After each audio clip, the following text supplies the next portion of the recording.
पश्चिम बंगाल और बिहार में हिचकोले खा चुके इंडिया अलायंस को उत्तर प्रदेश में भी झटका लग सकता है। रिपोर्ट्स के मुताबिक राष्ट्रीय लोक दल के अध्यक्ष जयंत चौधरी ने दिल्ली में बीजेपी के बड़े नेताओं के साथ मुलाकात की है। जयंत चौधरी फिलहाल विपक्षी गठबंधन का हिस्सा है, लेकिन वो कब तक इसमें रहेंगे ये तय नहीं है। इस बीच सबसे खास बात यह है कि अखिलेश यादव उत्तर प्रदेश में राष्ट्रीय लोक दल के साथ गठबंधन का ऐलान कर चुके हैं और जयंत के लिए 7 सीटें भी छोड़ने को कहा है। लेकिन आरएलडी सुप्रीमो की बीजेपी नेताओं से सीक्रेट मीटिंग के बाद ये चर्चा शुरू हो गई है कि जल्द ही वो भी पाला बदल सकते हैं।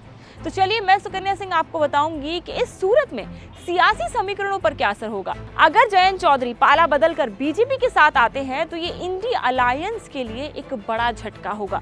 भले ही जयंत चौधरी के बीजेपी में आने से एनडीए की सीटों में कोई ज्यादा बढ़ोतरी ना हो, लेकिन उत्तर प्रदेश में एक अहम साथी का यूं एनडीए में जाना विपक्षी गठबंधन के मनोबल को नुकसान पहुंचाएगा।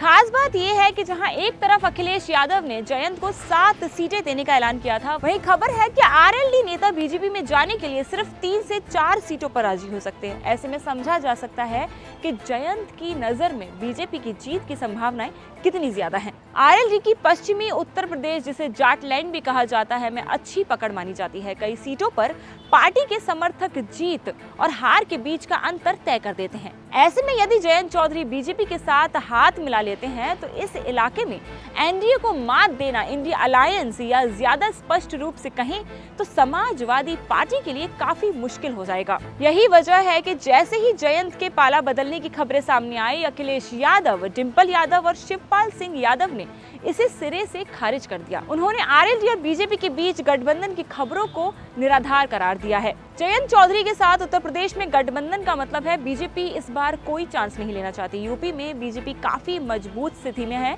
और तमाम ओपिनियन पोल्स के मुताबिक 80 में से 62 सीटें जीत सकती है। लेकिन जयंत चौधरी से गठबंधन पूरे उत्तर प्रदेश में असर डालेगा और बीजेपी को पहले के मुकाबले ताकतवर बनाएगा।